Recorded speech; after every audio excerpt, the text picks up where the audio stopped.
Darba izpildes plānošanas un novērtēšanas ikgadējais cikls sastāv no 4 galvenajām fāzēm jeb soļiem – darba izpildes plānošanas, darba izpildes novērtēšanas un pārrunām. Lai ievadītu mērķi un uzdevumu, jāizvēlas sadaļa Nodarbinātā mērķi un uzdevumi. Šajā sarakstā jūs redzēsiet tikai plānotos un aktuālos mērķus un uzdevumus.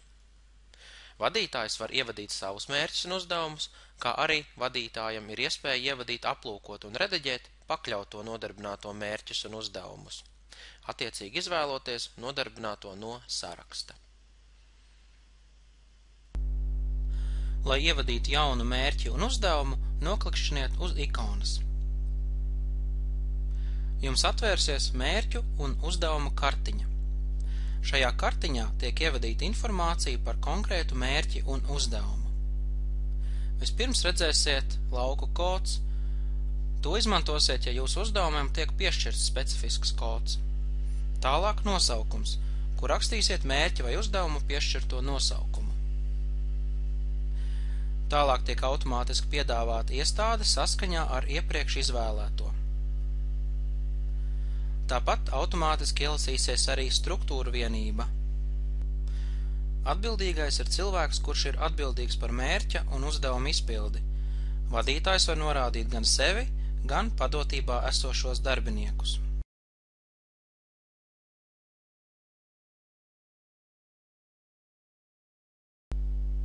Virsmērķis ir hierarhijā augstāk esošais mērķis un uzdevums, kura izpildi nodrošina konkrētais mērķis.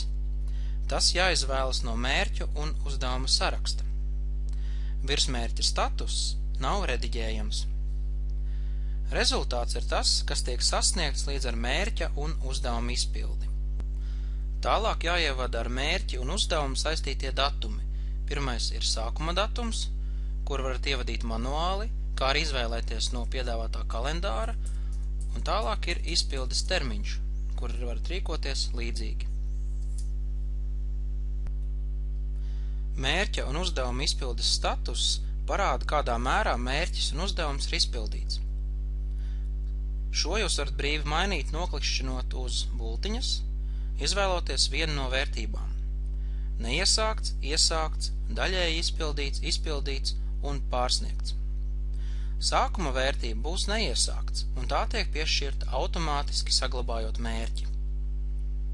Nākamā ailīte ir status. Tas ir mērķa un uzdevuma status, kas norāda, kādā stāvoklī mērķis un uzdevums dotajā brīdī atrodas, un kuru sistēma maina automātiski. Pēc statusa sistēmā tiek veiktas kontroles, kādas darbības ar mērķi un uzdevumu ir atļautas. Katram mērķim vai uzdevumam nosaka tā relatīvo nozīmību procentos attiecībā pret individuālo mērķu un uzdevumu kopsummu, kas ir 100%. Vienam mērķim vai uzdevumam noteiktais īpatsvars nedrīkst būt mazāks par 10%. Mērķim pievienot īpatsvaru var tikai sadaļā Nodarbinātā mērķi un uzdevumi, mērķu sarakstā uzklikšķinot uz konkrētā mērķa rindiņas. Komentārs ir brīva teksta lauks, kurā iespējams norādīt komentārus par mērķa un uzdevuma izpildi, precizējošas norādes un citus komentārus. Vērtējums, darbinieka komentārs un vadītāja komentārs mērķu un uzdevumu kartiņā nepilda, tos pilda vērtēšanas veidlapā. Izvēles rūtiņu neaktuāls atzīmē, ja mērķis un uzdevums ir zaudējis aktualitāti un pie tā netiek strādāts. Ievadītās vērtības saglabā, noklikšķinot uz pogas saglabāt.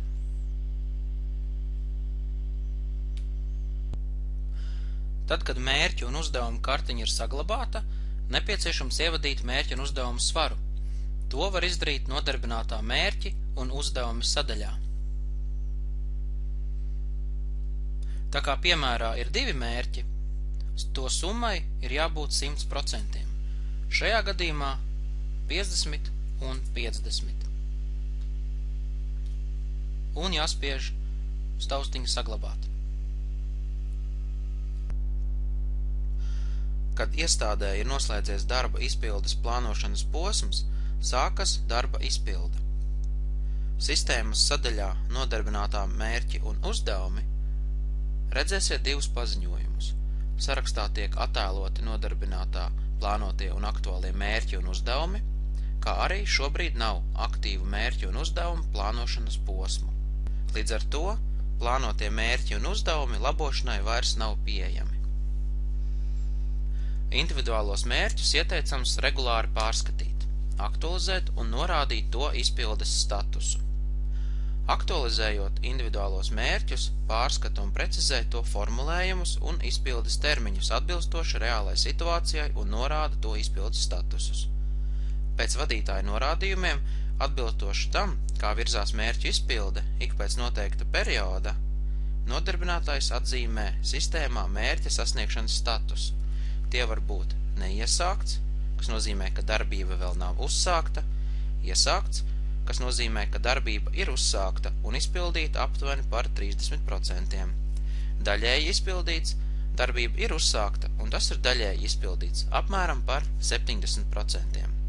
Izpildīts, tas nozīmē, ka mērķis ir izpildīts pilnībā 100% apjomā, un pārsniegts, kas nozīmē, ka mērķa izpilde pārsniedz 100% apjomu.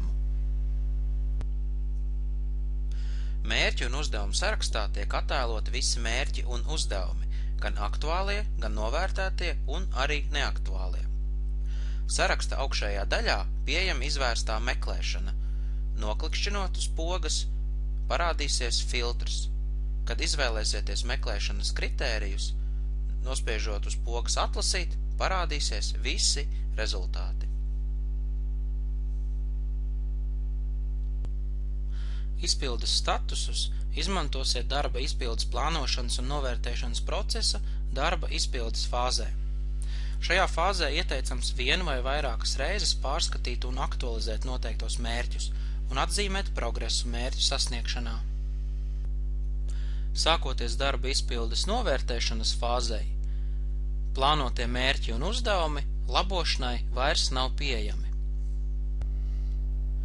Mērķu un uzdevumu sarakstā tiek attēloti visi vadītāja, kā arī tā padotībā esošo darbinieku mērķi un uzdevumi, gan aktuālie, gan novērtētie un neaktuālie.